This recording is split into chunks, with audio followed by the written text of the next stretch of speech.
Hey, you guys. Hello, hello, hello. Hi.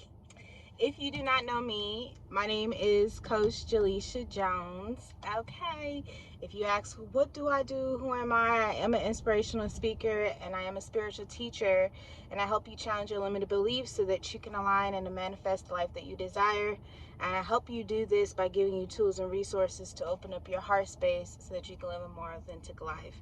I'm only coming to you from perspective of what I've been through, things that I've experienced, things that have been given or enlightened me, or my own journey of enlightenment, and what spirit has used me as a vessel to share with others.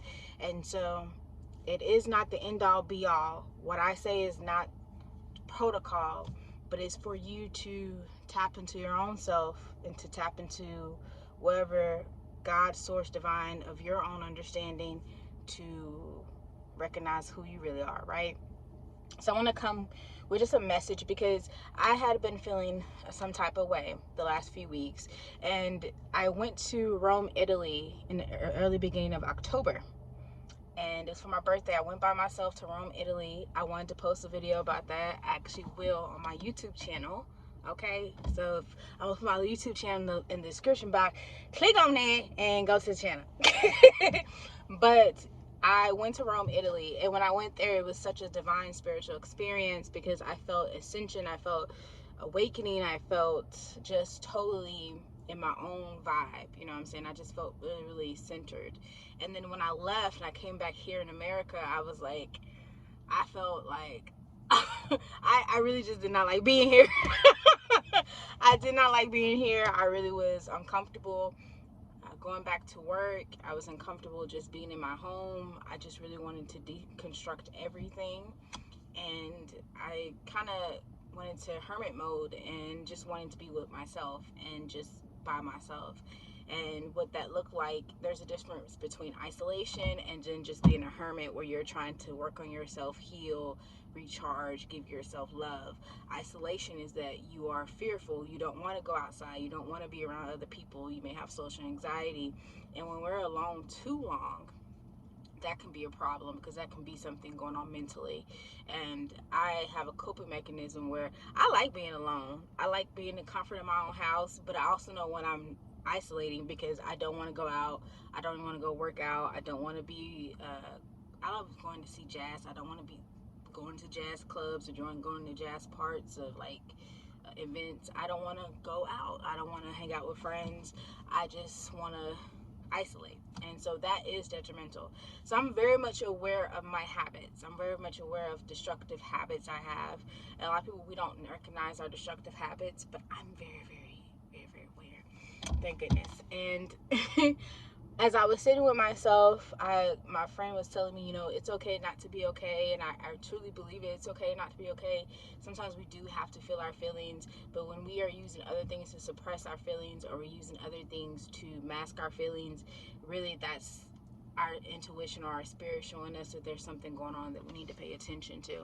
And my thing was, I've come to the realization is that I kind of sleep on myself a lot. Like, I sleep on myself a lot. Like, a lot. I'm very hard on myself, one thing, which is something I'm still working on, is healing a trauma from childhood, feeling like I have to be so perfectionist. I have to have everything A, B, C, D's, easy, whatever.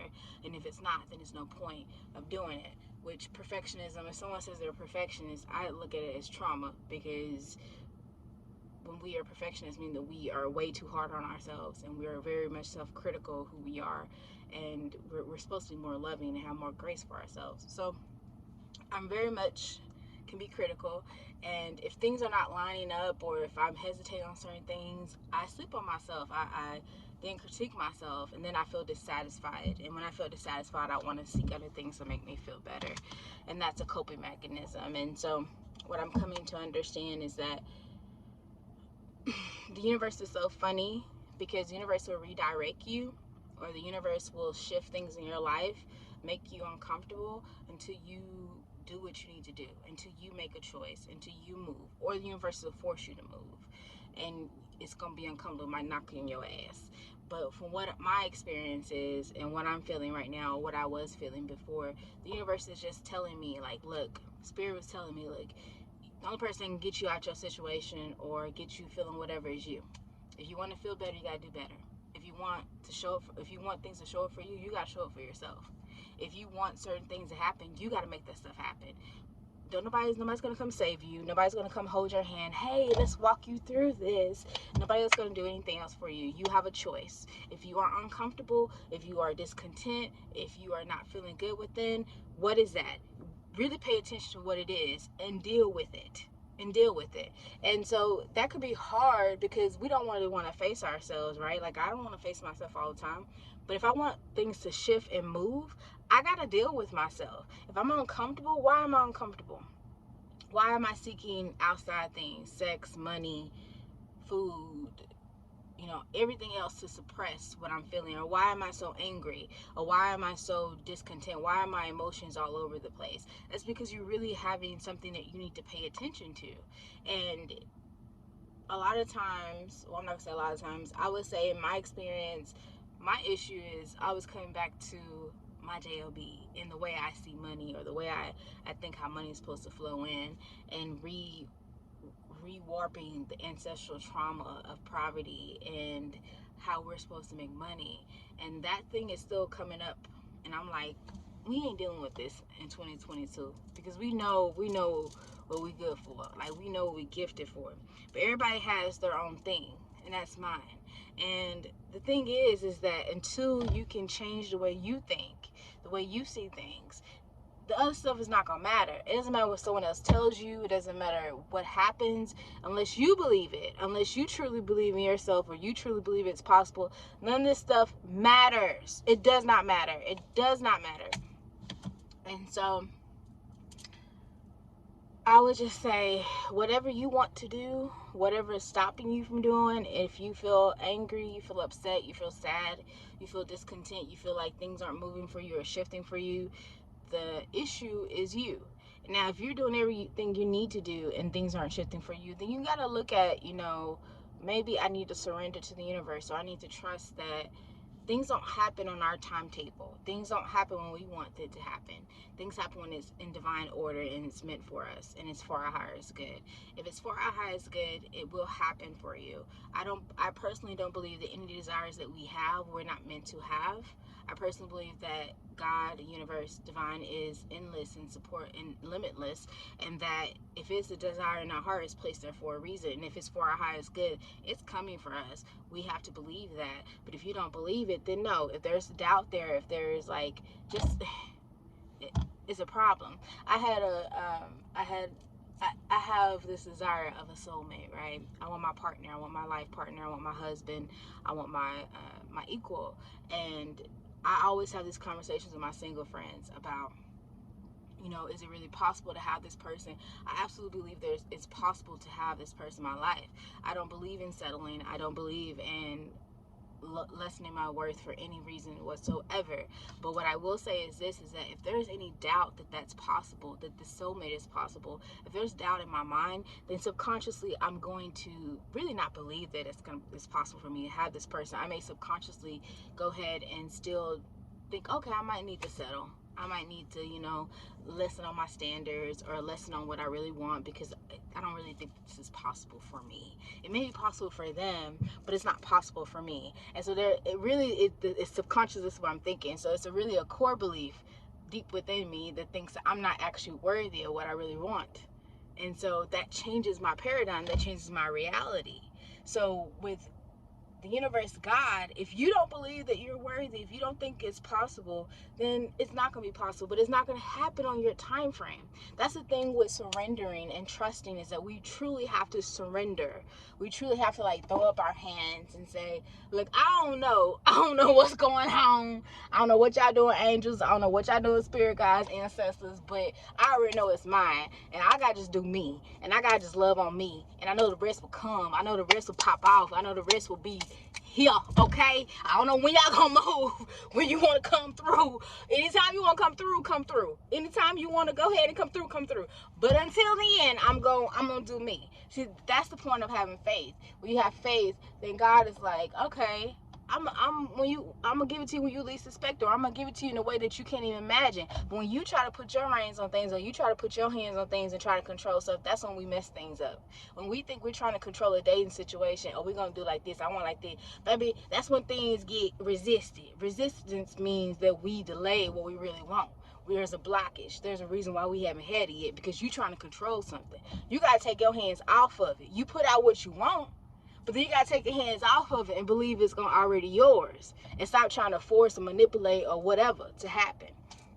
Same thing with other desires. You gotta take your hands off of it. If you're moving forward towards a goal, or your business, or something that you really desire, and things are not happening the way it needs to, that does not mean it's a rejection. That doesn't mean that you're a failure. It doesn't mean that it's not meant for you. It just means there's probably realignment. You're probably being moved to another situation, or there's another door that's gonna open.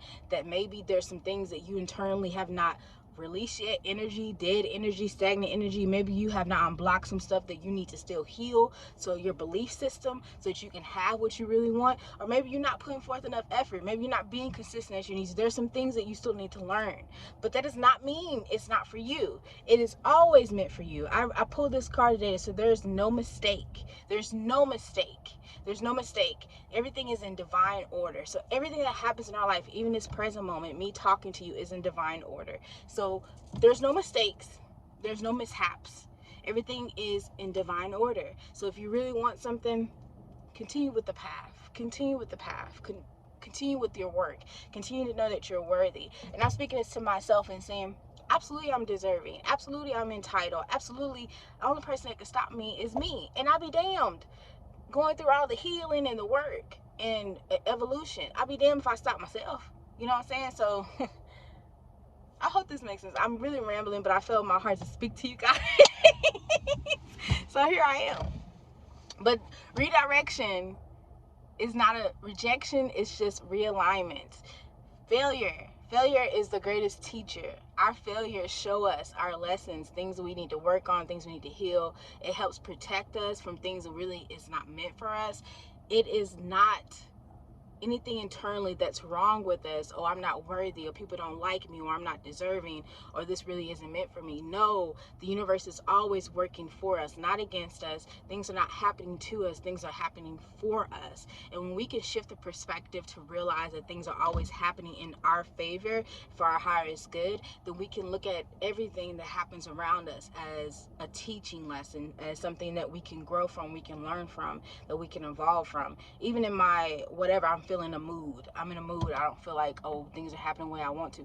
Okay, so this is a lesson for me at this moment. This is a lesson that, you still got some probably things you need to face about yourself, but the only way that you're going to get to the other side and get to where you really think you desire is by facing those things, is by dealing with those things, is by confronting those things. So you have this little beast in front of you. There's a blockage here. The only way that you can get through that blockage is by facing that beast head on.